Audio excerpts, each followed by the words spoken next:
Zimbabwe. Stay at Zimbabwe. Stay at Zimbabwe.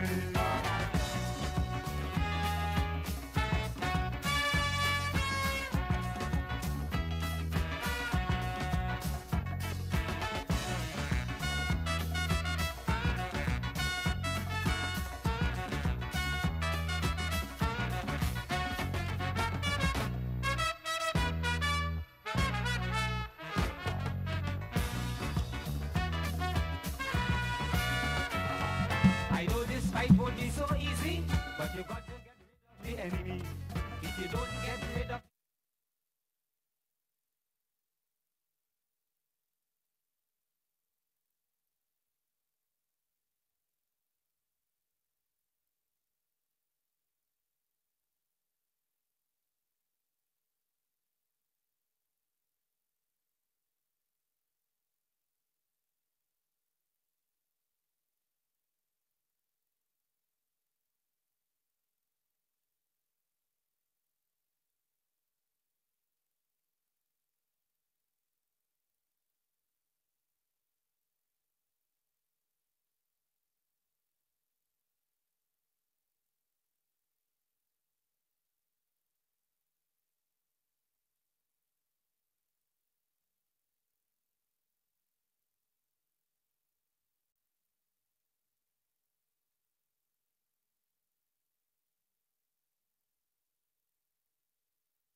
and the theme was William Burnley, richest slave owner in Trinidad.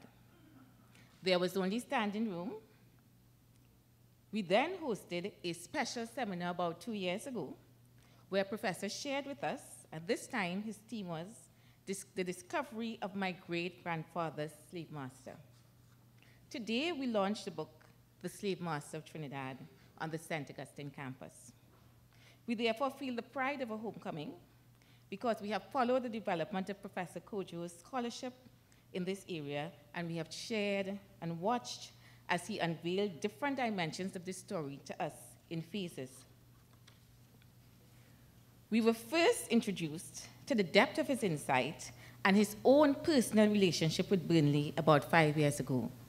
Today, this evening, feels like a very fitting culmination. It is also a welcome home in a philosophical and strategic sense. Engagements such as this are really at the core of what history is all about. It is reflective of the impact that can be made when we align academic historical work to the needs of our communities and our people. Our auditorium, once Selwyn visits, are usually packed. Professor Kojo and his work has touched many of us. Today, I am sure, will be no exception. I therefore want to welcome those who are here with us tonight. I suspect many of you all may have also been at the lecture and the seminar. You have therefore been part of the journey where we met Burnley through the eyes of Professor Kojo. This is fundamentally why we do history. It's about getting back to our roots and understanding ourselves. History must be the first step in self-discovery, which involves understanding self, but also it must be part of us understanding others. Finally, I think the book is also homecoming in the sense that it ties together a complex mosaic. It is really an international history. It is truly a Caribbean story. It is a community story. And by no means least, it is a personal story. It drives to the heart of what we try to do in the Faculty of Humanities and Education. We are honored to host this event. We're pleased to have you here with us again. It is now my pleasure to invite our acting principal, Professor Inna Ramnarine, to welcome you and bring some remarks.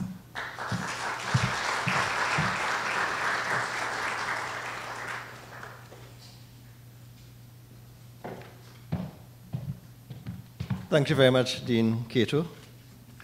Professor Sir Hilary Beckles, Vice-Chancellor of the University of the West Indies, Professor Selwyn Kojo, Professor of Africana Studies, and this evening's guest of honor, Professor Rosemary Antwine, Dean, Faculty of Law, colleagues, students, specially invited guests, ladies and gentlemen.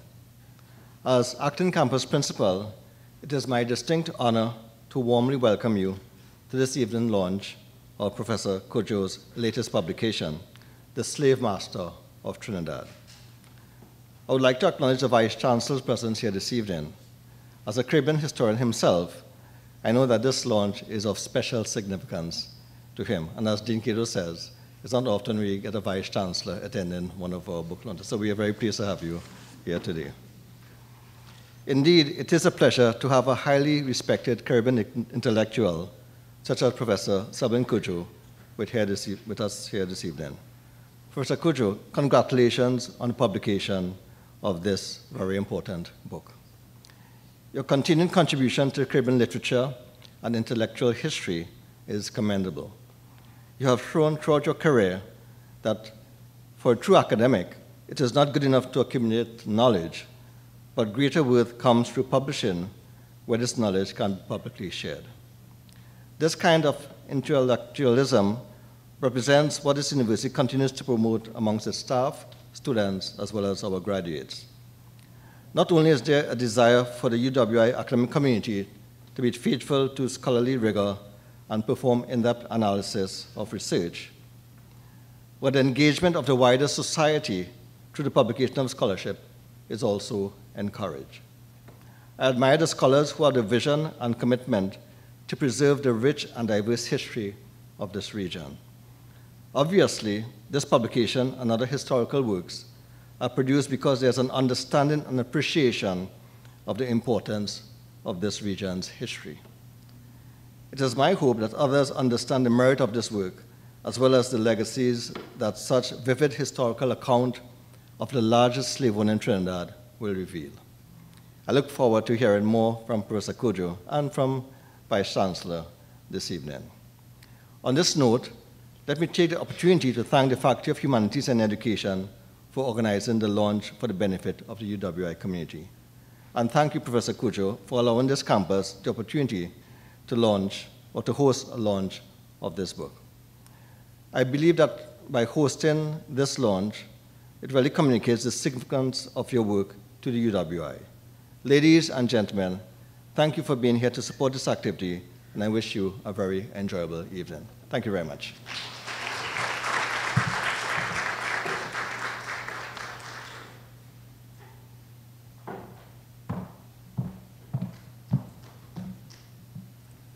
So this is the Faculty of Humanities and Education, so you know we're going to have to do it with drums. I present now UE Arts, our drumming ensemble, Caribbean Spice.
UE Arts.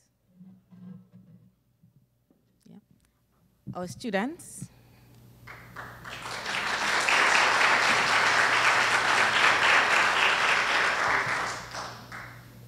Now we have a book with the title The Slave Master of Trinidad. We have our Vice Chancellor, who has written books with titles such as Britain's Black Death, Centering Woman, Natural Rebels, Trading Souls, The Struggle to End the Transatlantic Trade in Africans, Great House Rules, The First Black Society, Liberties Lost, Freedom Won. I can go on, but I will stop. Now pause for a minute and contemplate the nature of the alignment with Professor Beckles and Professor Kojo's work. History has a way of facilitating what can only be described as poetic justice. Being a historian, I can't help but smile at the thought that William Burnley may have met up with some natural rebels, both here and in another sphere.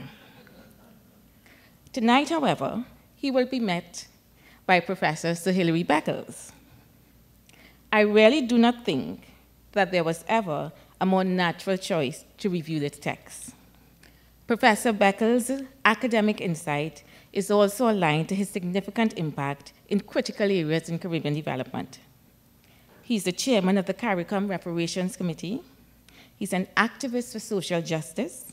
His ideas and research have led to a school of thought that is central to our process of community, nation, and region building in the Caribbean. I'm quite sure this was never envisaged by the slave masters of Trinidad, or indeed the Caribbean. I therefore welcome Professor Beckles to review the text.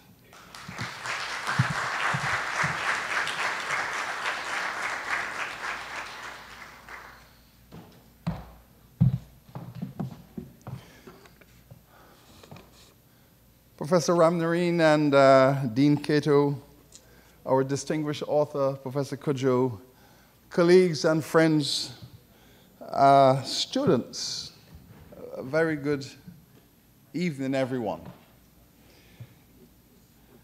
As part of the preparation to review this book this evening, last night I took the opportunity to watch again, probably for the 50th time, that magnificent Hollywood production, 1939, Gone with the Wind. Because it's important to reflect on whether these moments in intellectual journeys, whether you reached a moment where you can say that something has gone with the wind. And I thought it appropriate in reviewing a book entitled The Slave Master of Trinidad, whether this whirl of Burnley has gone with the wind. One cannot help but recognize that this magnificent republic, having had 15 years of sustainable economic growth, at the end of it, poverty had increased.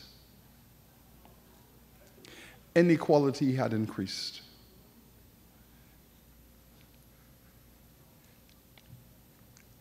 In one of the reviews of Gone with the Wind, an author stated that a strong breeze might bend a few branches, they might remove all of the leaves, but if the roots of the tree are deep, no wind will uproot it. And I know that Professor Kojo does not write history for the purpose of celebrating the past. He writes history because he wants to speak about the significance of it today. So, let us look at this question of whether the slave master's roots are deep and whether they have survived the winds. He himself makes reference to Eric Williams' project as an attempt to uproot the world of Burnley. I would have thought also that J.J. Thomas was the first intellectual tirade against the world of Burnley. But I think there are some very significant issues here, and I know that the received popular wisdom in this republic is that it is one of the freest societies in the world, where citizens can speak freely, where citizens, in fact, speak more freely in this republic than in any other place in the Caribbean. So let us say something then about the world of Burnley. But before I do that, I want to say that this is a magisterial work, and we owe Professor Cudjoe a debt of gratitude. It is not only significant in terms of its scholarly structure, it is an important work in terms of the intellectual history of the Caribbean. And I took great pleasure in examining it very, very closely. Now, as you know, there are two types of people, you know. When you're going to buy a house, there are those who go to the kitchen first to say, I'm going to buy the house based on what I see in the kitchen. And we call that looking into the footnotes. Going into the kitchen that's what we call checking the references, the data, the evidentiary basis of the analysis. We go into the kitchen to see whether the author has built his structure on sound foundations. And there are those people who, the first place they go is to the master bedroom, because that's where the action is going to be. And some people make a decision based on that. Now, that is the intellectual pedagogy and the methodology of the work.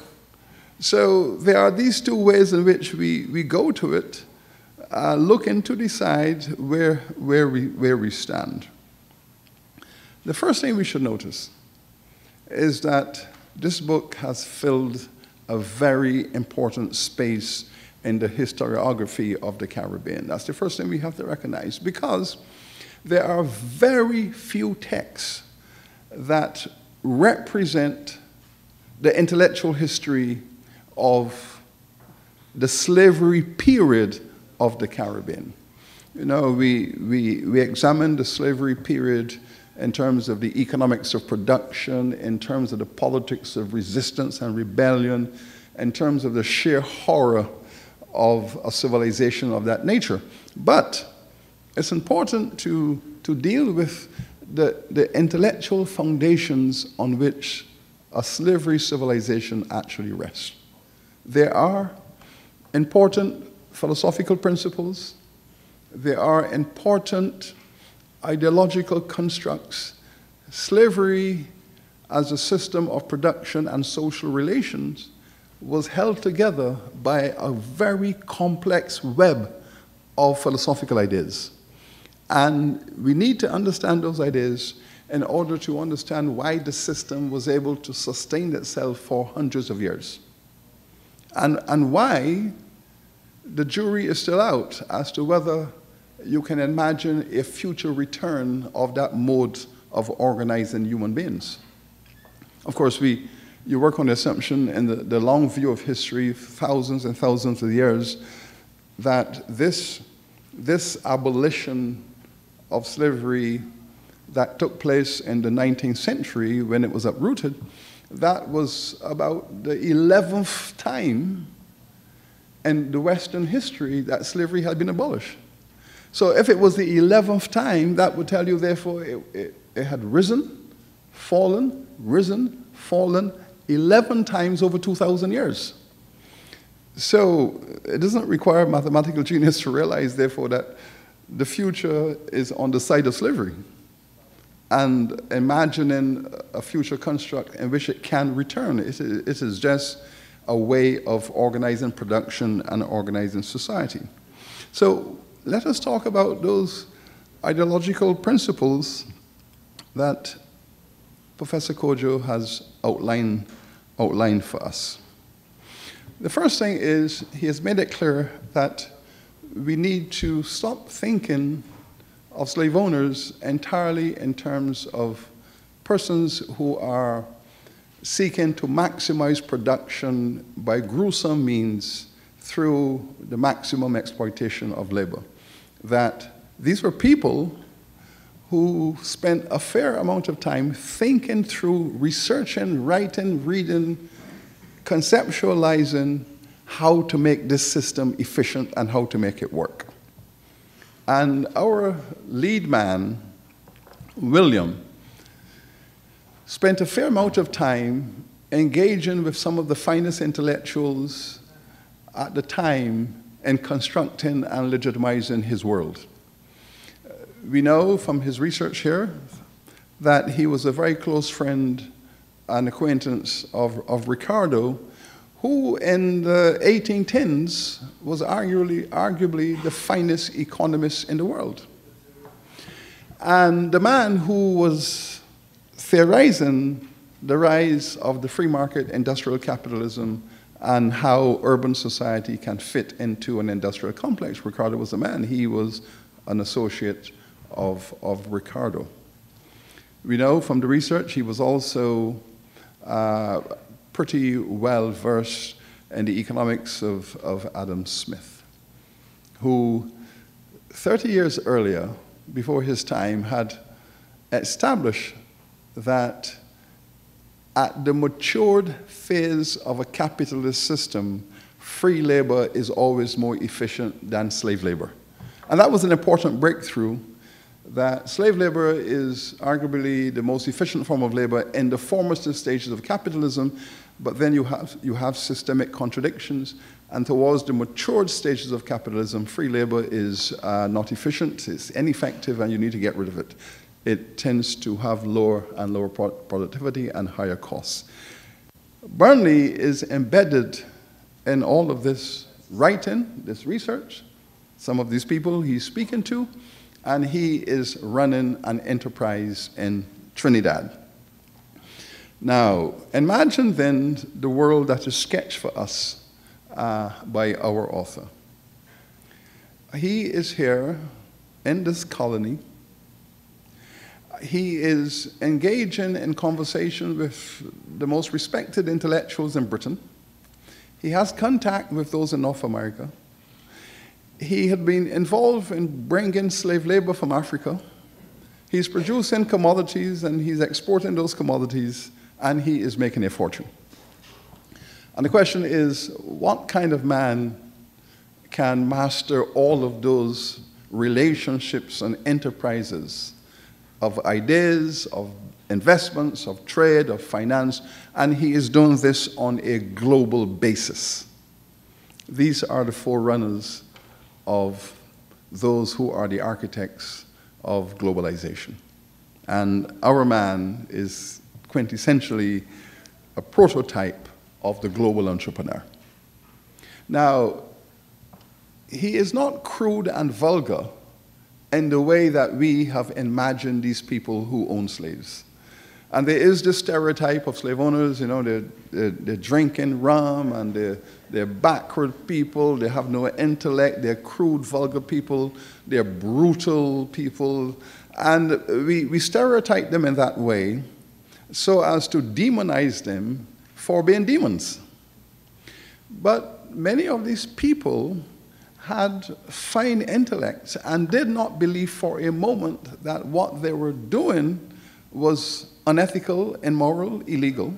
They believe in the veracity of it, and they believe that it was a civilization that could stand the test of criticism.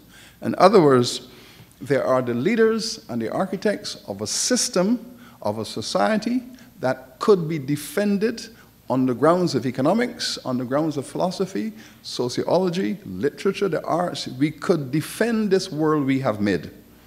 And our William was a hegemon here in Trinidad. And a hegemon is an unusual character, but we don't usually have many of them, but when you do, you should pay attention. And our William was a hegemon, meaning he was a master at economic analysis. He was a master at political governance. He was a master at the sociology of social living. And he was skillful in his legal conception of how all of this can work. And from every perspective, he was informed and knowledgeable about this system that existed in his country. He knew it from all angles. And what Selwyn has done is to take us into his mind. Now, the reason why the book is also methodologically a breakthrough is because what Selwyn has done, few of us have achieved. And God knows we've tried, but we've not achieved. How do you analyze a character in history? Capture that character in history, in the full dimensions of that character's consciousness and actions, and then situates that character in the society so that you can see the organic connection between the mind, the mentality, and the society, and then place that society in its global context. So you can see the tentacles of this mind at work and reaching out. That requires skill of analysis and very clear perceptions about methodology, and therefore the book holds together as a piece of architecture that is very, very sound. And that is also a significant achievement. Now, if you compare the mind and the social engagement of our William, I cannot think of any other character in the Caribbean at that time who could compare favorably with our man.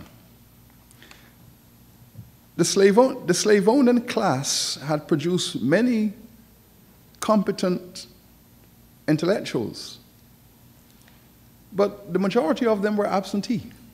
They were not living here. Many of you would have been reading this stuff in the media about Glasgow and the conversation we're having around reparatory justice. Glasgow was the university of choice for Caribbean slave owners. They would send their sons to Glasgow to get their degrees because of the Scottish relationship to the Caribbean slave system. But they would stay behind. And the best and the brightest of them stayed in England, and they become very prominent. They went to the House of Lords, they sat in the House of Commons, they became politicians, they sat in the judiciary, many of them went to the church, became bishops and so on. Some of them went to the army and the navy, became high officers of the defense forces. So you could see slave owners and their sons dominating all aspects of British life. All aspects. But our man chose to live in Trinidad, which is highly unusual. I mean, the closest comparisons to him in Barbados would be the second Earl of Harewood. Largest slave owner on the island. Powerful mind in terms of legal analysis, lawyer. Highly influential politician, very skillful. But he chose to live in his castle in England. Our man did not build a castle in England, but he could have built a castle in England. He certainly had the resources to have built a castle, but he chose to stay here, which makes him unusual. And I suspect that the reason he did that, and I was probing to see if Selwyn is giving us a definitive position on why he chose to stay, but I suspect Trinidad was so fluid. It certainly was the frontier of the Caribbean in the 1820s, 1810s, 1820s. Trinidad is a frontier. It is it was not really a slave society. In fact, it was not a slave society. It was a society with slaves. And there is a fundamental distinction between a society with slaves and a slave society. Trinidad was never a slave society. It was a society with slaves, but it was not dependent upon its survival and existence on slave production. There were too many other types of relationships in the society, all different types of free people, semi-free people, but the slavery base was not the basis on which Trinidad could survive. That would be the Windward Islands, Barbados, Jamaica. But Trinidad is fluid in his time. It is not formed. There's a lot of migration from the neighboring islands. It is grappling with becoming British, and the French culture, and then the British is trying to define it. So Trinidad has not been shaped and has not been formed in his time. And it is men like William who are trying to package the looseness of Trinidad and consolidate it into a society along the traditional paradigm of Jamaica and Barbados. And this is his project. It required men of his kind and his stature to do this. So, as we know, we heard, he sits in the Legislative Council, which is the governor's cabinet. At the same time, he is assuring the slave owners in Britain that we can mount a defense to protect slavery. Now, the reason why I'm also excited by this book is because a lot of it is built around the discourses of the 1820s, the decade before emancipation. It is one of the most exciting decades in Caribbean history from the point of view of intellectual thought. The 1820s is rich with, because the question is, does this model of slavery that have made Caribbean men the richest men in the world in the 17th century and early 18th century, is it sustainable? The world is divided. If we're going to get rid of it, how are we going to get rid of it? And what would we replace it with?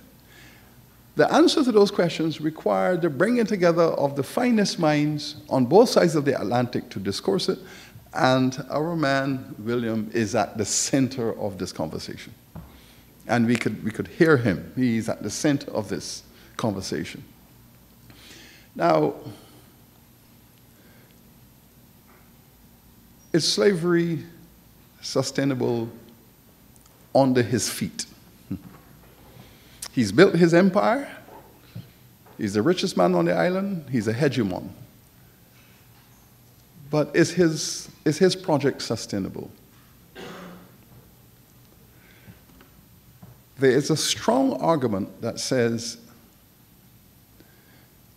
we, the British, have been prepared to hold on to this immoral world so long as it is making a tremendous financial contribution to British development. At that point, we can put aside the immorality. In other words, when your return on investment and return on capital is up here, you're prepared to ignore morality. There reaches a point along the curve where you begin to say morality versus profit. And the entrepreneurial mind is going to make that assessment. And we can feel Burnley's, and he believes that the return on investment, even though it was falling in his time and falling rapidly, it was still a necessary system to hold on to. Because what he says to us is that we have to disaggregate the economics of slavery from the sociology of slavery. The sociology of slavery has a high component of masculinity. What would a man do if he has full control over other humans, You can decide whether another human that you own can live or die. That gives you the power of God. Okay? Now, that's on the one hand. But on the other hand, the whole purpose of buying the people in the first place is to make money. So when your profits are shrinking, and in fact, your profits might hit zero, you might even be making a loss. How do you give up the power of God? And this was the choice they had to make. I am willing to give up 80% of my economic profit if I can hold on to 100% of my social power. And you can feel the challenge of emancipation. They all knew that it was good business to emancipate the slaves. It was good business. They all knew that. It was good business. Let's move on. Transition them to free labor, pay them a minimum wage, and then we can make profits after. More profits. But how do you give up? How do you give up this power, this social power? Do classes, elite races, or do men ever give up economic power if the trade-off is social authority? And this is why the 1820s is so fascinating, and this is why I find the treatment of the subject exciting. But the moment our man realized that the British public opinion has said enough is enough, you have been drinking the honey for 300 years, Britain is now an industrial nation, it's now, we don't need the system no more. Let us get rid of the immorality of it now. Let us get rid of it. It's amazing how quickly men like William shifted their positions. And this is what Selwyn does. He is an organic intellectual. He says, okay, we have lost the argument. Slavery is going to be abolished. We've lost the argument. It's going to go. The government has the votes. They've done their tally in the House of Commons, House of Lords. They've done their calculation, and they're going to vote against this system. But the argument shifted now to compensation.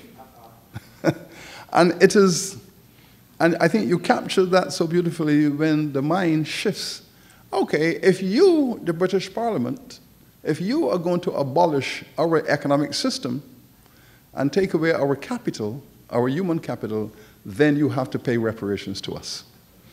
And then the mountain of that magnificent campaign for reparations, compensation. And it took 8 years of brilliant political leadership by men like William to win the debate that if you are going to abolish slavery, you're going to pay us. You're going to pay us for it. In other words, if you want to take the moral high ground and abolish slavery, well, then you're going to pay us and pay us handsomely. And the slave owners did the analysis. The Caribbean slave owners, they did the compensation analysis, and they said, we have 600,000 slaves in the Caribbean. We have 600,000 of them. And their replacement value is 48 million pounds. So you're taking 48 million pounds of value from us, and you're going to pay us 100 cents in the dollar. And that is when the debate really starts. And that is when our man now really gets focus to make sure that they get the maximum compensation out of the morality tail of abolition. And this is why I like to emphasize, and it is clearly explicit here, which is why the Emancipation Act, the British Emancipation Act, is the most racist piece of legislation ever passed in the British Parliament. And that is not hyperbole. Because there was no legislation to establish slavery. There was legislation to abolish it. And that act of Parliament started with, and whereas these African people are property now.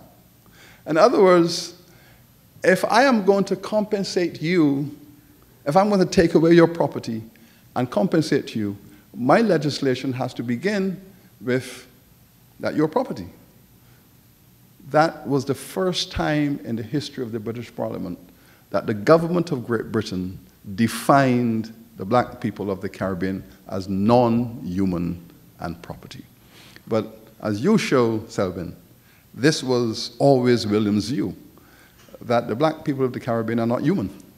They are subhuman. That's what he said, they are subhuman. And you set that out, and slavery was going to bring them into humanity. Slavery was a conduit through which these people will come into humanity. And this was his position. So, you're going to compensate them and you're going to pay them big bucks. And here's how it goes. The slaves in the Caribbean are worth 48 million pounds. The British government says we're going to give you 20. And we see William shifting his position again. Because if the replacement value of the 600,000 Africans is 48 million, and the British government goes to the market and raises 20 million from the Rothschilds Foundation, finance company, if I'm going to give you 20 million, who's going to pay the remaining 28 million? And that is why the skill of people like William is so important. This thing called the apprenticeship system, which he defended. And, you know, the historians of the Caribbean have got this thing wrong. And Selwyn, we thank you because most historians, if not all of them, most, not the younger generation, of course, not the younger generation like Heather, but the older generation, they got it all wrong. Got it wrong. That this apprenticeship system was this period where the now free Africans will get accustomed to having an employer paying a wage. And that the employer will get accustomed to these people who they used to own, and now they have to pay them a wage. And the two groups will get accustomed. And so when you read the legislation in the British Parliament, the language speaks to the need for a period of transition where the two sides will get used to each other. Rubbish. Total rubbish. That is the deception of politics.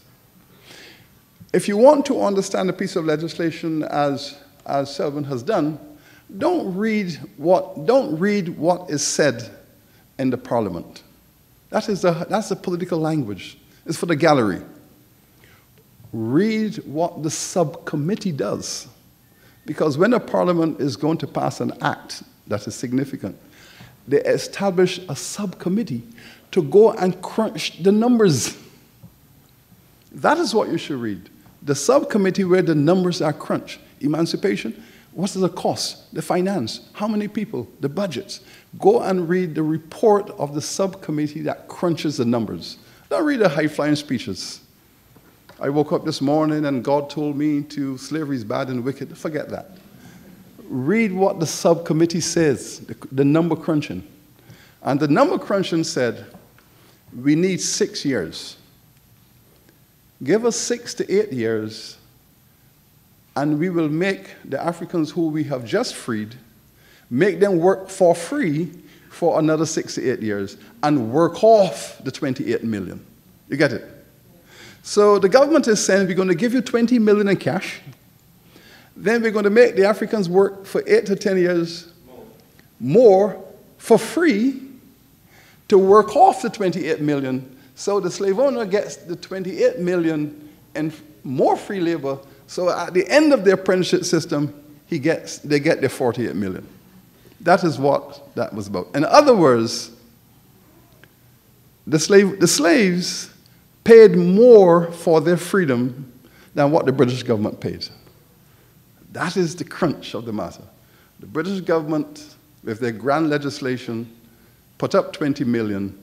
Then the slaves had to work off 28 million to get their freedom. And that is how men like William masterminded the legislation. This is why you need to study these men, because they knew how to look after their financial interests. And the final thing I wish to say about this remarkable work has to do with the way in which William represented the the end point of a conversation which was started by John Locke in the 1660s. Now, all of you who did philosophy and political science would have been forced to read Locke on liberty. And the question was, how could an intellectual establish his reputation as the leading philosopher of his time, which Locke was clearly, in my judgment, the leading philosopher of liberty and the concept of freedom. And at the same time, you're also a slave owner. How could you build an intellectual reputation as the finest theorist on the concept of liberty and the necessity of human freedom? And while you have written those remarkable treatises, you're both a slave owner and a slave trader. How do you square that? Now, we work on the assumption that human beings do not like to feel self-contradicted, so they like to bring their mind into agreement, so that what you say and what you do should have some semblance of something. Not necessary. What Locke said was, I have no contradiction. These African peoples are not human. And therefore, my theory of freedom and my theory of liberty doesn't apply to them. They are outside of the world that I'm speaking about. You fast forward 200 years to our William, and he is saying the same thing. He is saying, okay, this slavery world is here to bring these people out of a subhuman status into a human status, and then we might redeem them through tutelage. Okay? Now, how is it that after 200 years, the intellectual construct has not changed? The question is, today, how much of it has changed? Where are the roots? Where are the roots of William Burnley in Trinidad and Tobago?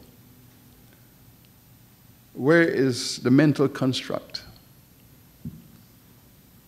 Is the world of Burnley gone with the wind, never to be seen again? You remember the famous line in Gone with the Wind?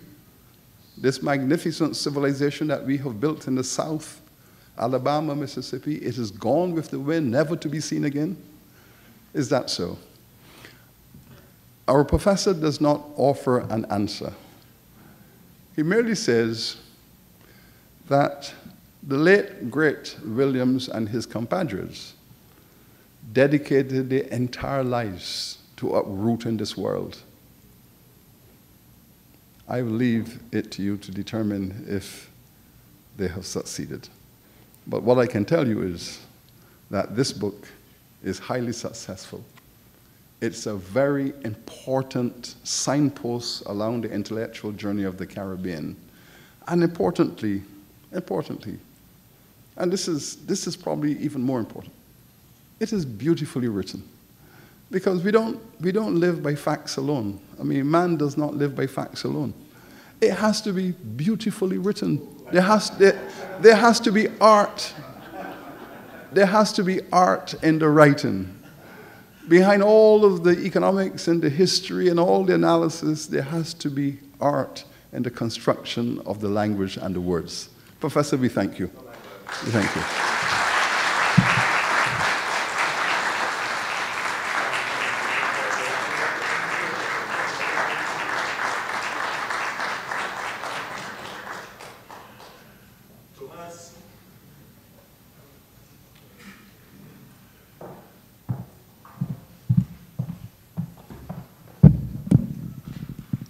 Well, I promise you an excellent homecoming. Thank you, Professor. Thank you, VC. I don't know about you all, but I kept getting in that wind echoes of Eric Williams and the idea that we really need to rethink the foundations and the depth and the roots of enslavement, and that Professor Kojo has done this by situating a slave master in our society. So thank you once again. Thinking of Williams, I am thinking, Selwyn, of something you said to me casually when we were talking about the book and about the price for the book. And it reminded me of what Williams did. Remember, you were telling me about the price for the hardcover, and you wanted to make sure that you had a price that people can buy. So people, we have a price that suits your pockets, just $250. So I'm sure now that your appetite, all right, has been teased that you're really going to buy the book, because it is really something that I think we should all have. Our next performance, by coincidence, is Redemption Song. A student from our Department of Creative Arts, we've seen him on YouTube, Kishan Julian, will now perform it on the pan.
Professor Kojo eludes any attempt to box him into a category.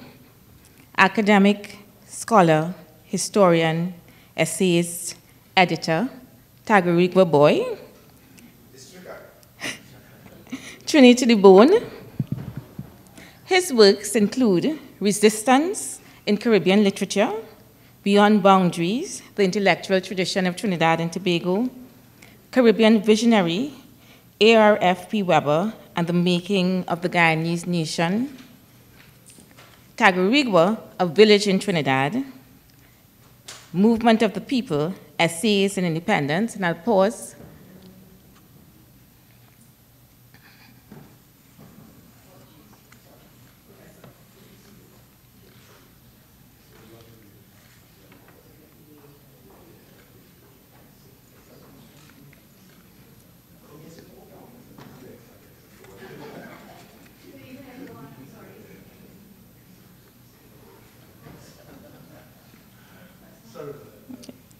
So I'd like to acknowledge the presence of the Leader of the Opposition, the Honorable Kamala Prasad Bisesa. Welcome.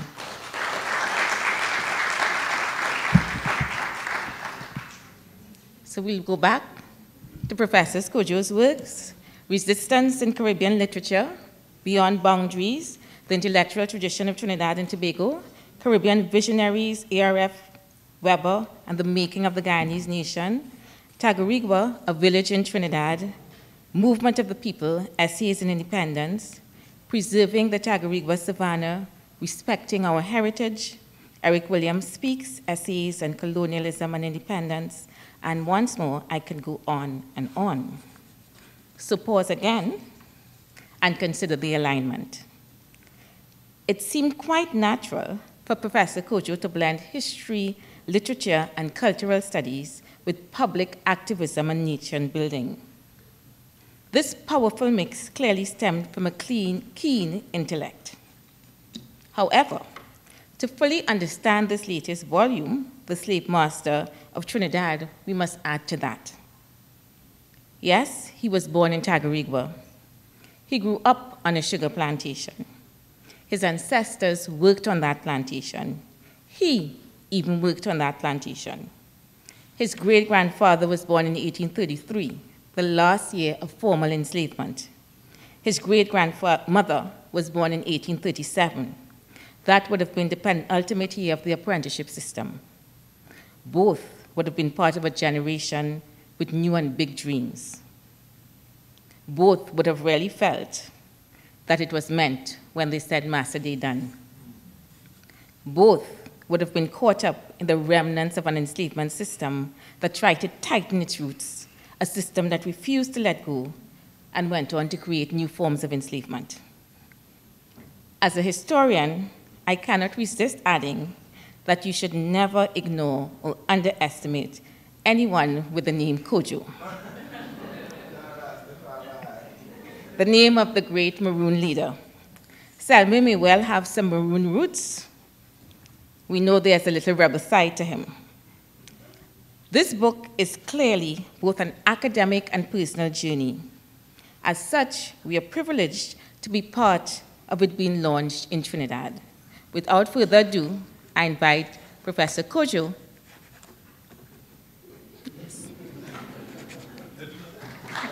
to share with us.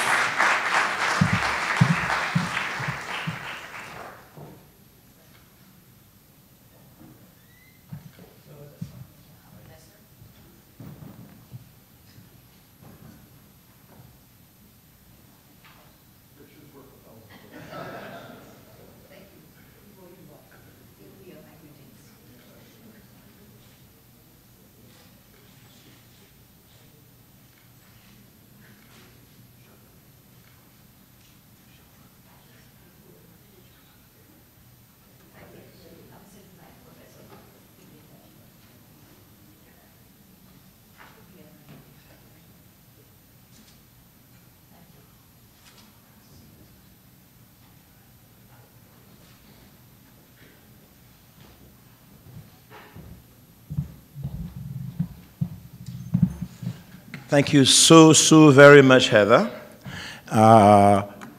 Unfortunately, the Vice Chancellor has to leave. He came in, he left this morning. At 4 o'clock, he left just to come for this. And so, therefore, we thank him so very much. And let's give him a round of applause for a magnificent presentation. I first of all have to thank Heather and the School of Education. Then, of course, certainly for the exemplary work that Sir Hilary Beckles did. The presence of the leader of the opposition, Kamala Prasad Bisesa, I thank you for coming and for being here. For the VP, who of course had to go out and of course see the VP off, I want to thank him also. Rosemary Antwine, who is the Dean of the law school, she is here, very faithful, very sharp writer, get frightened sometimes when she writing. Clement Imbert. Alisali, my colleague Fitzpatrick, she just slid into the side. And everyone who, of course, is here. Heather began by saying that this should be called a homecoming. And a homecoming it is. It reminds me of Ngugi's, Wathianga's book, Homecoming, which was, of course, written on behalf of George Lamming. And I'm sorry my friend left. So thank you for the homecoming, and indeed this is home, because Tagarigua and the Rigua districtors, they're all in the presence here. I couldn't go any place because I see the Giles. Because Giles' father and my we all work in OG. And Mavis here, and Mavis' grandfather, she didn't even know that, she too young. Had the plantation in Rigua, and used to cut cane and carry the cane down there. So coming back home is like coming back to the birthplace of where we have come from. And so I had thought I would not say very much, except I was so excited by the presentation of the Vice Chancellor. I just want to make 2 remarks. We could have had a whole discussion about this, because he made a very important point, and I'll just say 2 words before I will go into my presentation. He talked about the importance of studying the slave master. We do not study the slave master, we study the slaves. Slavery is a relationship. You can't have slaves if you don't have masters. You can't have serfs if you don't have the lords. So you can't study one without the other if you need to say it. But he said these were not dumb guys. In a way, he alluded to Thomas Jefferson. And of course, Thomas Jefferson was both a slave master and the philosopher of the Declaration of Independence. In point of fact, he talks about Locke's influence on liberty, on, of course, these guys. And the incredible thing is that Burnley, of course, went to meet de Tocqueville, who wrote On Democracy in France. These guys were not dummies. These guys were, in fact, when Burnley came here, he was the most intellectual guy here. He had studied at Harrow. They studied at Harrow and Eton, and they provided the mechanism. Last point here, then I'll get into my thing, is that when, again, Sir Hilary, brilliant man, I want to tell Sir Hilary, speaking so lovely about my book, is like, I guess, Garfield Sobers saying to Brian Lara, boy, you did a nice job. But when Garfield tell Brian, oh, God, you know you did, you know you're doing very well. So when he said that was so very important, but he made another point. And he talked about the fluidity and the importance of Trinidad intellectual society and what we do not do. We were, both Hilary and I, were in the presence of Stuart Hall in London a few years, 2 or 3 years ago. That's 1 year or so, 6 months before Stuart Hall died, the great cultural critic. And Guy Human, who's the editor of History and something in England, he's a very big boy there and so on, looks at my manuscript and he's saying, you know, a very, very profound way that, Jamaica is more important than Trinidad in terms of intellectual thought. He didn't know about John Thomas and them fellas. And Stuart said, in his own way, you know, Guy, I'm not too sure you're correct about that. Trinidad, in many ways, was the intellectual breeding ground. Third point, and I'll end. Next month, I go to the Museum of London, and they're going to assemble about 6 or 7 scholars. We're going to have a big debate. Of course, the author of Samuel Taylor of Jamaica, Petley from Southampton, he's going to be there. We're going to have a big discussion. And then I'm going to launch my book. But I think in terms of what Hillary says, there's so much within here in terms of philosophical and intellectual. Perhaps it might be a great idea to understand our intellectual legacies and the kinds of things that we have done. So I shall proceed. It's getting late. And I shall talk a bit this evening about the William Harding Burnley and the Trinidad slave experience. Before I do that, I want to just thank, she's in the back of me, my researcher, very wonderful, bright, smart young lady, Oliver Vandenberg, who's worked and did all the kinds of, not academic, but those things on the computers and then did that. I don't know the names of it, all right. So let me start. And I wanted to start by talking about, it's so close, about 2 miles from where we are. I also wanted to recognize, I didn't say Clement Embert, I think he was here, or is here. I wanted to recognize him. And still, as I said, my colleague, Lecelio, came in kind of late with Shimon. But it's all right. Now, the title of this exercise is going to be very short. It's called William Burnley and the Trinidad Slave Experience. By the way, I see Kevon here too, yes. In the 1950s, when I was growing up in Tagarigua, there existed a large faded mansion in the Orange Grove Savannah that had seen the last of its glories. It stood there. It stood there on a colossal on this magnificent expanse of land, which at that time was one of the largest savannas in the country, second only to the Queen's Park Savanna in Port of Spain. It reminded one of the glorious days of a time long past. I was a young boy and could not have known that in this residence there once lived one of the most important men in the West Indies during the first half of the 19th century. His name was William Harding Burnley in O.G. Giles. As a young boy, we all knew that the Orange Grove Savannah, its formal title was the Orange Grove Estate, its formal title by then was the Trinidad Sugar Estate, was a plantation that was central to the life of every person who lived in the district of Tagarigua. A century before, or even 50 years before, there were several sugar estates in the area: El Dorado, Paradise, Laurel Hill, that's 5 rivers, Macoya, Garden City. All of those there were small plantations. But by the 1950s, they'd all ceased to operate. Only Orange Grove remained as the central sugar estate in the area, around which all life turned. At crop time, that is from around January to May, the entire village came to life.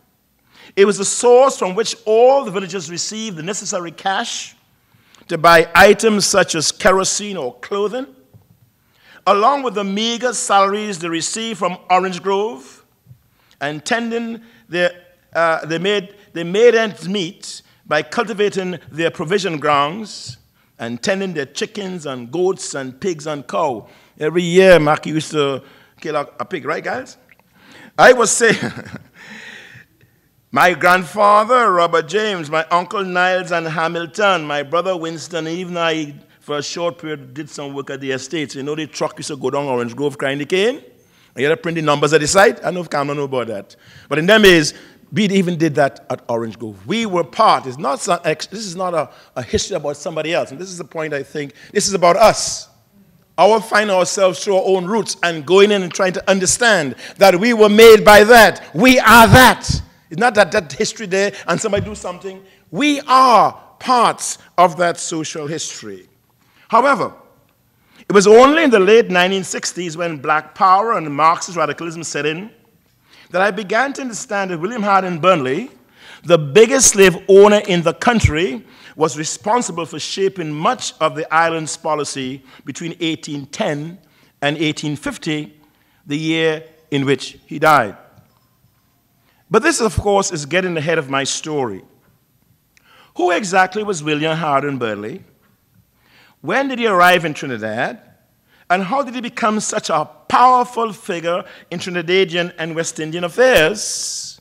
And how did I, as a young fella growing up in Tagarigua, fit into that story? William Harding Burnley was the son of a British gentleman, Harding Burnley. who went to Virginia in the 1960s early on to make his fortune. When the U.S. Revolutionary War broke out in 1775, Hardin Burnley took the royalist side to the great astonishment of his brothers. He too, the father of Burnley, was really also a slave master. When his slave Betty, a Virginia wench, as he called her, escaped, he dutifully offered £3 for her return in the Virginia Gazette of 1774. As the war raged on, he had to flee to New York because he was on the wrong side of the war. And of course, it was in New York that William Hardin, the son who lived in Tagarigua, Batson here, Edward here, of course, where he in fact lived. In 1786, William Hardin Burnley and his family returned to London, where he became a successful businessman, an underwriter for Lloyd's, and a director of the East India Company. Anybody knows about the East India Company? It was the most powerful. It was equal to our government in terms of its power and its finance. In 1789, William visited Trinidad and lived and liked what he saw. In 1802, he returned to the country where he stayed until his death. Within 8 years, he cozied up with the authorities and was put in charge of the Widows and Orphan Fund, Kamala, the Widows and Orphan Fund, where he fleeced it with impunity. It's gone on for a long time. In 1810, he returned to London, married Charlotte Brown, a union from which 2 children, William Frederick and Joseph Hume, were born. Incidentally, William Frederick and Mr. Eccles built the Tagarigua Orphan Home in 1857, and there's still a monument in the churchyard to them. In those early years, Burnley described himself as a merchant. Very soon, however, he got into the slavery business. What else could he do? He was white, possessed capital, and had an education of the highest order. According to Trinidad Plantation Slave Records of 1837, Burnley owned 13 personal slaves. You may not be able to see that, I'll write it out. That comes from the Trinidad Slave Records of 1813. The British kept great records because if you're going to rule the world, Africa and India, etc., you had to keep records. They're great shopkeepers, right, Miss Rosemary? They had to have that. And that says, that's the first record we have of Burnley and how much slaves that he owned. It says, and I'll just read what it says, I'm sure you can make it out. It says, the triennial returns of William Hardin Burnley of the quarter of Tagarigua, of personal slaves, the property of William Hardin Burnley, whereof is in possession. The whole number of slaves brought forward from folio 1302 is 13. We could say by 1813 he began, of course, with 13 slaves. In 1813, the Orange Grove Estates was owned by Edward Barry, a Trinidad slave owner. It consisted of 130 slaves. Barry died between 1819 and 1823. He must have bought the estate from Barry sometime between 1819 and 1821. In 1821, he builds his mansion in Tagarigua, that very wonderful house which we would see as we go along. I'm arguing that tree there, guys, what we call the Kuli Pistache tree, that one that just juts out there, is still in the savannah. And we have to try to save that as a replica of where Burnley was. It's the only thing that we have. I want to put a plaque there. I hope I could put a plaque, but you can't honor a slave master. But we have to put a plaque there because it's part of our history, not honoring anybody. But that tree is still there, right there where I show you to the left. We grew up seeing that house.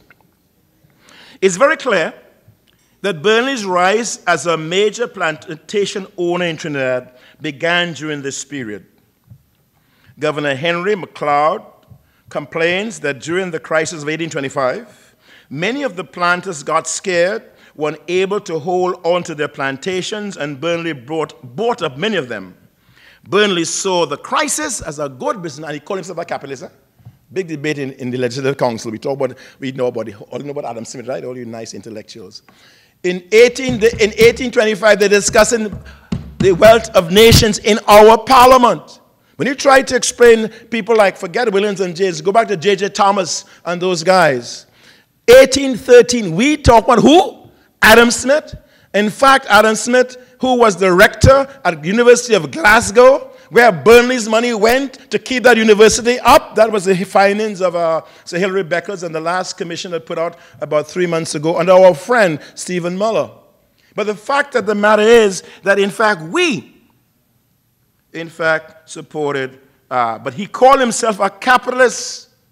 He saw the opportunity, he bought, and he sold Louis.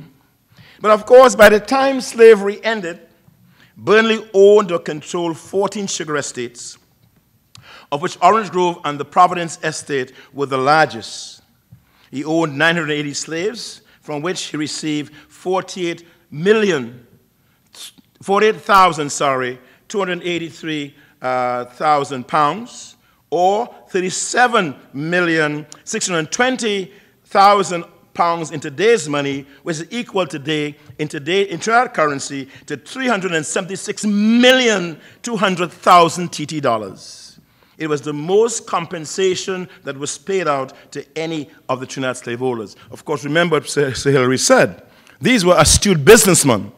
They went inside there because they like you and all. They knew about profit and loss, and they know how to manage and get out. As Hilary says, the 20 million, and of course Heather is so acquainted in those historians, the 20 million that Rothschild came out with and they had to pay was about 40% of the British budget. Am I right? At the time, the British national budget that year was 40% went to pay back not the slaves, but their masters.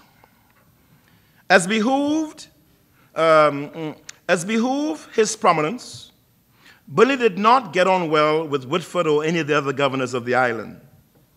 As far as he was concerned, they were merely birds of passage. He remained the one outstanding presence in the island. As fate would have it, Burnley's power and prestige in the island increased immensely when in 1815 his sister Maria married Joseph Hume, a member of the British House of Commons, a self-appointed guardian of the public purse and a friend of the English working class. But again, as Hilary said, that Joseph Hume and David Ricardo, the architect of capitalism, labor theory of value, which Marx used in Capital, in fact, is the fellow, and they were tight like that. In fact, there were 3 or 4 people for the cottage when Ricardo died. Among them was, of course, Joseph Hume. You ain't talking about ordinary people who are, yes, they're owning slaves, but as a business and believed in it. However, this same Joseph Hume, who was supposed to be the friend of the working people, easily reversed his position when it came to supporting his brother-in-law's economic interests. He was of immense assistance to Burnley as he pursued his economic and political interest. Burnley, though, was a racist. Let me repeat. Burnley was a racist, but racism was the dominant discourse of the time. 1849, Thomas Carlyle discoursed on the nigger question.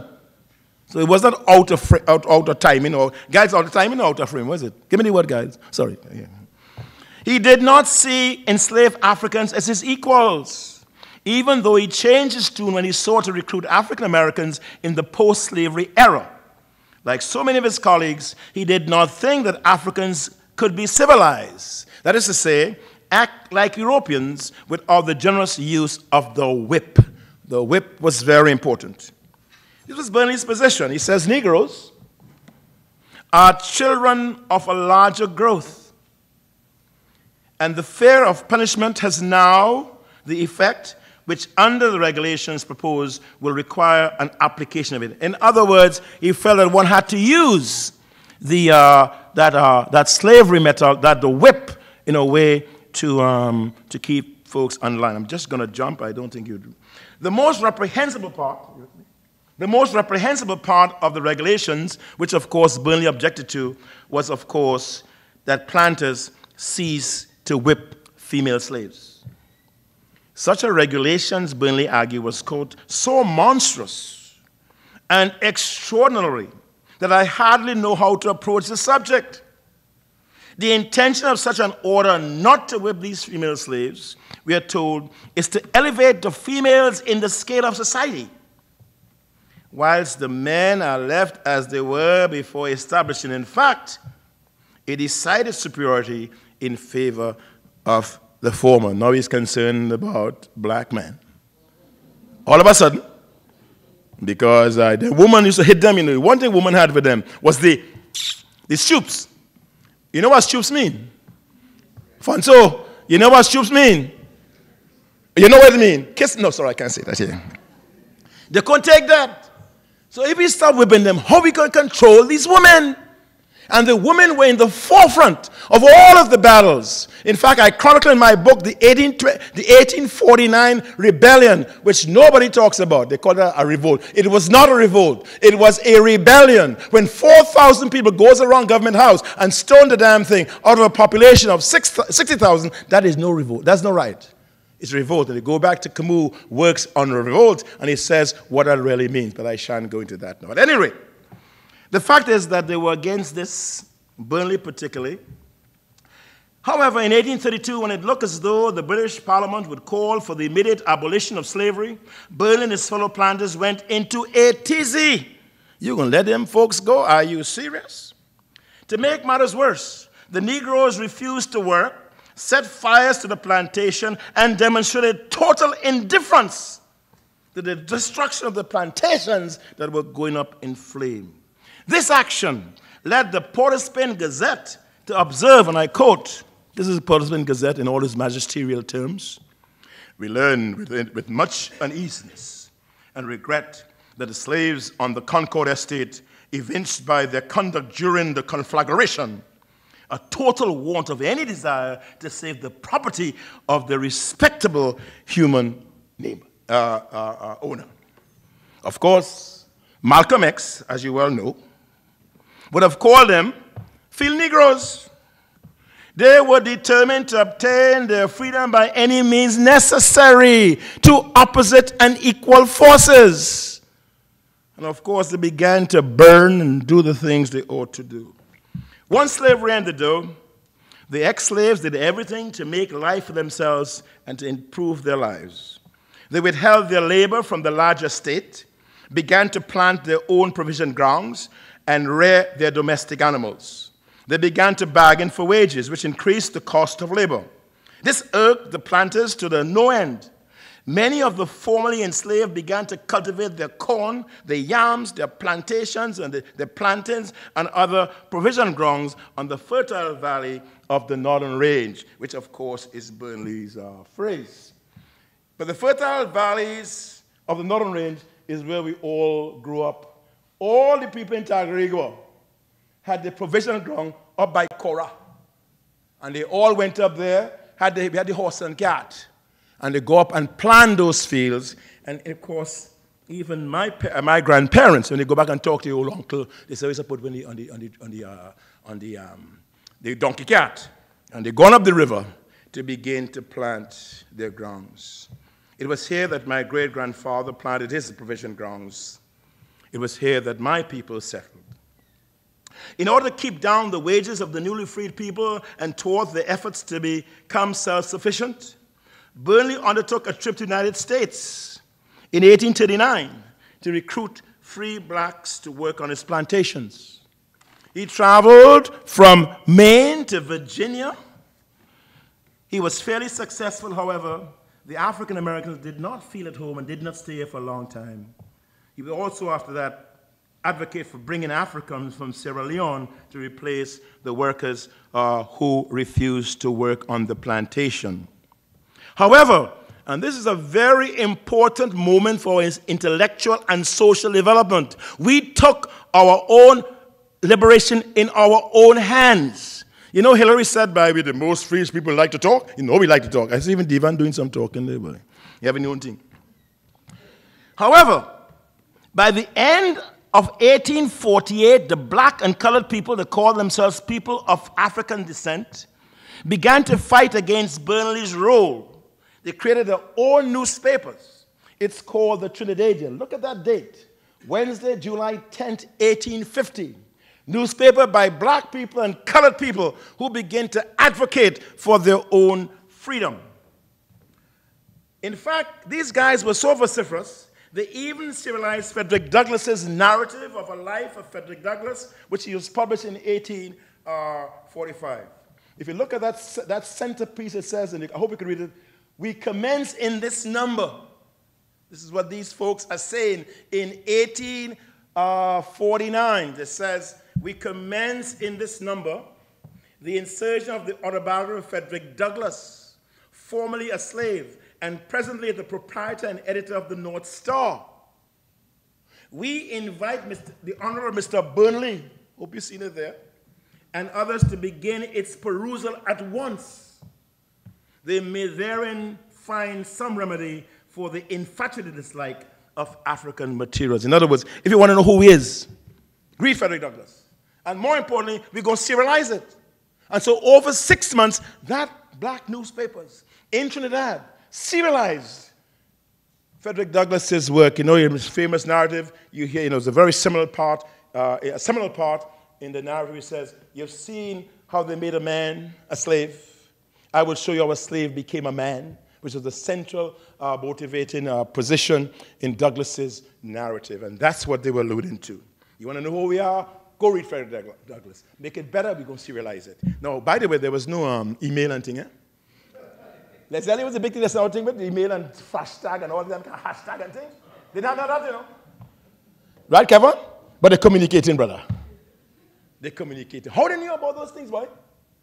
And of course, in 1854, when Michel Maxwell Philip wrote Emmanuel Apodaca, the first novel in the Caribbean, he says, I'm writing in solidarity with my brothers and sisters in the US of A. Talk about international, oh God, that's me, oh God, man, my cantankerous friend here. Talk about solidarity. And here it goes back. It's not something that's new. We always, and of course I made a big case for that and our own national self-development. George de Seuss, the editor of the Trinidadian, and of course it's a wonderful book by, I think, your own historian, Toussaint. Professor Toussaint did an important work. He's the guy who says, open us up to the importance of George de Seuss and the kind of work he was doing. We got to thank him for that. I hope he's not here. He's not here? He's here? Oh, God, let me see that boy. Oh, God, show me your hand out. Pop your hand in the air. No, man. He's the one who really put me on, I must confess. And then, of course, they're so fast, they edit a book and put your whole name inside of it. Miss Heather Cato and Rita Pemberton, and made you famous. But, of course, he understood. George de Seuss, and I think we got to do a lot more work on him. George de Seuss, the editor of Trinidadian, led this effort. He kept his most stringent remarks for Burnley on wanton greed and ingratitude. He depicted Burnley as nothing more than a common thief. He's argued that when an injury is done to any party or parties, quote unquote, compensation is due to all who suffered, and in proportion to the amount they have sustained, not the slave master who got 20 million. He asked, what loss, I only got one page, so don't get tired. He asked, what loss have the slaves sustained by their proprietors and the British government? He answers, quote, why they had suffered the loss of liberty and their labor during the years of bondage. The proprietors of slaves were deprived at emancipation of an unrighteous and cruel source of gain, and might in some cases lose a portion of the purchase price of the human but inhumanly treated stock. The claims of the slaves were never thought of, and yet they were superior and prior to that of other proprietors. This is 1849. They're making their case in philosophical terms. In fact, they drew a whole lot on the French Enlightenment after the 1848 revolution in France, and of course what has happened in America. We were always and have always been a global people. We've always been part of the Atlantic world. Our ideas have stretched to that whole world, and of course we've got to take that heritage, that intellectual heritage, much more seriously into consideration. By this time, at the end of 1849, Burnley was losing his influence in the society. Even Lord Harris, the governor, and Charles Warner, the Attorney General, began to object to his imperiousness. Yet he never seemed to miss a day's work in his life. He believed in his mission of developing the society, even though it was at the expense of the natives. And I think, again, the point that Sailor made is very important. They took their notions seriously. They believed that slavery is a means of elevating the savage people called the slaves. They worked very hard. He was a hard worker. Never seemed to miss a day's work in his life. He believed in his mission of developing the society, even though it was at the expense of the natives. To the end, he believed that he was working in the best interest of the country, even though he only seemed conscious of his own interests. His end was sudden. At the end of November 1850, he attended the last legislative session. Of course, he was at that time the senior unofficial member of the Legislative Council. 1 month later, he was dead. His company business never seemed to miss a beat. It carried on as though nothing had happened. Today, however, Burnley's remains lies in a massive mausoleum at the northwest corner of La Perouse Cemetery. It stands neglected and alone, his name barely visible on the inner wall of the cemetery at the back of Colville Street and Tragreed Road. At the head of that mausoleum, though, there remains, of course, engraved in bold letters at the top, a motto that says, Resurgam. And resurgam, a Latin word which can be translated into English, means, I shall rise again. That take what? We can't say the word here. At the head, go and even take a line, go down there, it says, I shall rise again, or I shall live again. I said, oh God, boy, bold business. As I looked, though, at that engraving on a very hot day in May 2016, I couldn't but help that think that even after 50 years of tyrannical rule on the island, even after he served in the Legislative Council until a month before he died, William Harding Burnley felt he would never leave the island, or perhaps, as the Masons in France says, he believed in his own divinity. Today, as you well know, apart, I guess, from Burnley Club, his name is but a faint echo in Trinidad and Tobago's national consciousness or Trinidad's national memory. Maybe the time has come to look upon the impact he had in shaping the history of the region and the part he played in the transatlantic slave system. In the words of Norman Lamont, of course, after Burnley, the next biggest slaveholder was John Lamont. And of course, he did the first thing I saw on him was a small pamphlet, about 20 pages. He did for the Trinidad Historical Society in 1837. And John Lamont was a great nephew of John Lamont. But in the words of Norman Lamont, one hopes, he says, the nation finds the time to really honor and speak about this man. He says he lies there.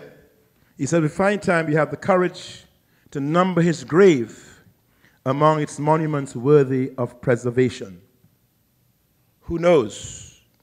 Maybe one day he might rise in all of his power and glory, and perhaps even in his shame, be demanding that we give him the attention that he deserves. My project of reclamation is to really to understand that slavery is not only about the slaves, it's about the masters, too, the lives they lived, more importantly, the ideology that they carried in their hearts, how they felt about us, but most importantly, how our people begin to articulate their aspiration and fight against that very inglorious system. I thank you so very much.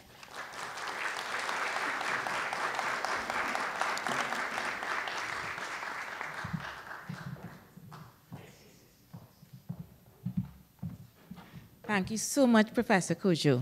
I'm going to ask Professor to stay, and because I know you have some presentations, some books you want to present. We'll start with the Honorable Kamla Prasad Bisesa.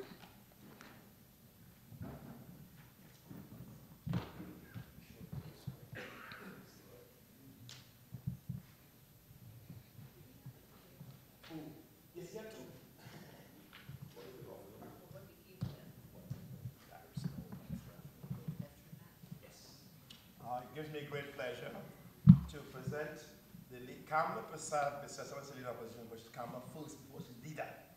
A copy of his book. We've had conversations. She's a wonderful woman. concerned about development, and I'm sure this will help us, or help her, to better understand who and what we have. It's my great pleasure to present you with this book. Thank you so much.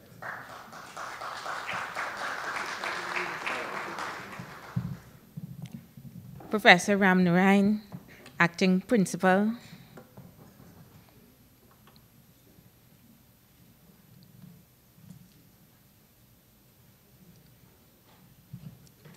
Professor Ram, the wonderful job. If I wish I could share promotion, everybody called your name, it was nowhere today. I agree. The kind of work that Heather did to pull this thing off in 2 weeks. I just think this thing come and make, splash, splash, splash, splash, splash, splash. And so your staff, she did a fantastic and wonderful job. And I want to thank the university for simply recognizing and launching the book. It's my great pleasure to present you a copy for the university on behalf of myself. Thank you so very much.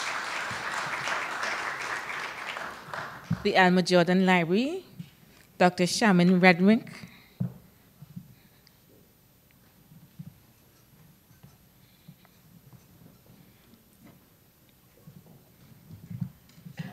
You know what, as beg, right? I'm working at Harvard and I'm trying to push my book. I said, Professor, could you try to sell your book? I said, when Michelle doing this thing, all right? Rockstar. What do you think Michelle doing? She pushing she book. And so I went to the library and so on. I said, oh God, take some copies now. And I go and I plead and I say, oh God, help me out. Because a book like this costs over $1 million just in research. So about 10 years or 8 years in London and all kinds.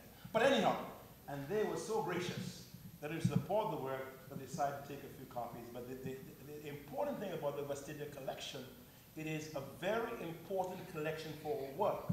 One little tiny point. In fact, Rose Jones, she had done the work of the Colonial Bank.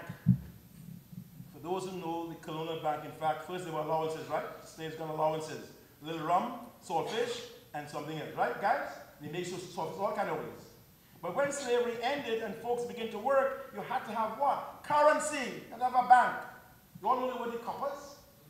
That was the first little monies for exchange of wages. And Rose Jones, in fact, I think for the Republic Bank, have all those figures, even about Burnley. So it's an important and irreplaceable collection, and we've got to support it because that's where and who we are. So therefore, on behalf of the great work we do, it gives me pleasure to present you with this book. Thank you so very much.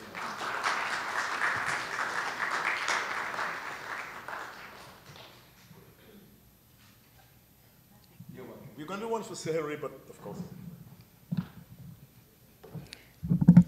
Well, after Professor Kojo, all we can do is say thanks. So I would like to thank all of you for a homecoming that will be remembered. In his absence, I want to thank the Vice Chancellor. We always have a sense of expectation when he's featured as a speaker, and tonight I think will be remembered by all of us. Professor Kojo, I can only say that Burnley had no idea who he would come up against in 2018. History has a strange way of bringing us full circle, even if sometimes it takes centuries. You whispered to me privately, much as you are now, that this might be your last song. I am not sure. Your chords are still warming up, and I think there are many songs still waiting to be sung. I would like to thank you, acting principal, for spending the evening with us and bringing your remarks. And I want to thank the audience. Thank both of you who joined us online and those who are with us this evening. This book has always been about simply the people of Trinidad and Tobago. We could not launch without you. You were critical to shaping this experience from as early as the first lecture. Thanks also to marketing and communication. Thanks to the assistants and thanks to the advice. A special thanks to Betty McComey for that usual Betty touch. Thank you so much to our students. Half of the paparazzi were really our students. So thank you very much, and all our student performers. Now before I end, I really must say something about my staff. When we host events such as this, and as Selwyn said, we pulled it together in about 2 weeks, we can only do it because there are people I can really depend on. You had no idea the excitement that went through the office when we heard that the VC was coming. I want to thank Alicia Brooms-Julian, Naomi Howard, Sonia Lara, Brenda Rock, Kevin Harry, our film unit, our IT unit. I want to say that I really mean it when I say I stand on your shoulders. Finally, I just want to invite all of you to join us for the reception next door. Thank you.